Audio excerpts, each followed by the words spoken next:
Ubisoft brought the tears and the cheers earlier today, but now it's time to talk about Sony. Make sure you're subscribed so you don't miss any of the press conferences we're covering and all the other stuff we're making for you here at E3. But for now, here's what Sony brought.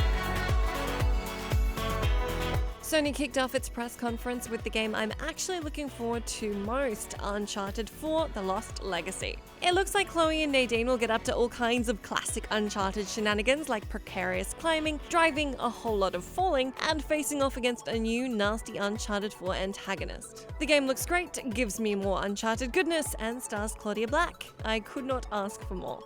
They kept the DLC coming with Horizon Zero Dawn's story DLC, The Frozen Wilds. Aloy is back, and this time she's off to a land like no other, where warriors venture to prove themselves in the hunt. But Aloy is there to investigate the ominous erupting mountain, guarded by an unseen beast. No word on an exact date, but The Frozen Wilds will be out this year.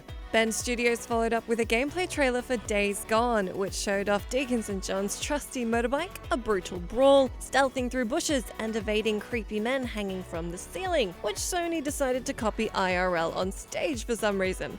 It was odd.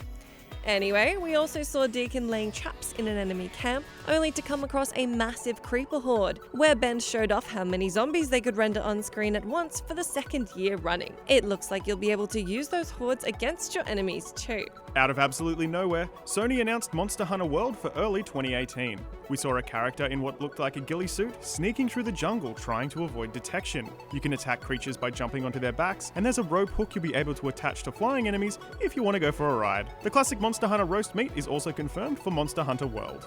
The surprises continued as a Shadow of the Colossus remake was revealed for PS4. The remake, which will arrive in 2018 from Japan Studio and Blue Point Games, has the same towering baddies and horse riding, as well as hopefully refined camera controls. If you're more of a fighting game fan, Marvel vs. Capcom Infinite was shown off too. It'll be out on September 19th, but you can download a story demo today, as in right now today. Fighters include Dante, Gamora, Rocket Raccoon, Thanos, Hulk, and Black Panther. Call of Duty World War II multiplayer made its debut with a new trailer. Taking a cue from Battlefield 1, World War II will feature bayonets, trench warfare, and battles across Europe. There also appears to be controllable planes. It looks like a more grounded but no less frenetic version of the multiplayer you'd expect from Call of Duty. My second major freakout of E3 came with the news that Skyrim will be playable in VR. I don't even have anything else to say about it yet because they haven't added anything, but oh my god. In things that further the comforting news that Sony has not forgotten about VR, they then showed off a new futuristic platform adventure that looks bright, mysterious, and hopefully not motion sickness inducing, called Star Child. I'm not one for fun and games personally, so the next VR game from Supermassive Games, developers of Until Dawn, looks right up my alley. The Inpatient is set in what looks like a 1960s mental asylum, where you'll be playing a patient trying to escape. I can't wait to lose sleep with this one. Square then revealed a Final Fantasy XV fishing game called Monster of the Deep, which will be out this September and let you go fishing with all your bros. Since we're here, let's keep those VR wheels turning with the adorable and charming Moss. Apart from a threatening cobra at the end, man, cobras are in this year.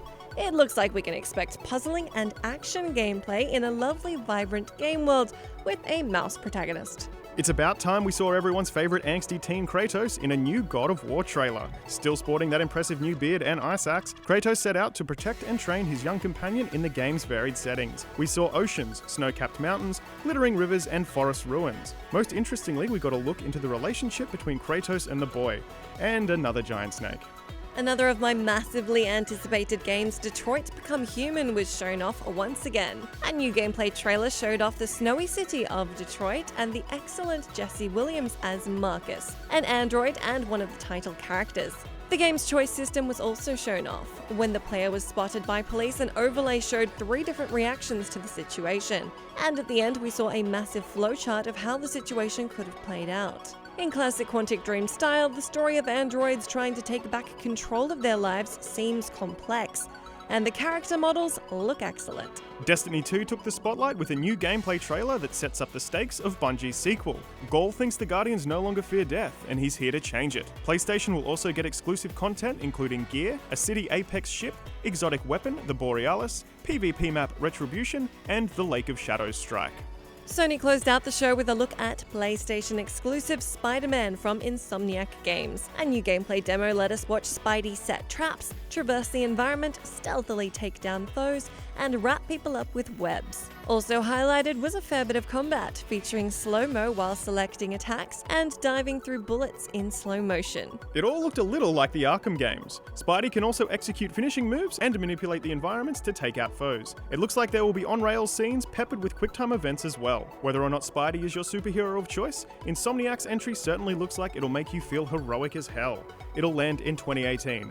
Oh, and Miles Morales is in it. So that's Sony, and that's everything for the second day of E3. Do let us know what you thought of all the announcements from today and every other press conference, and be sure to check back tomorrow for Nintendo.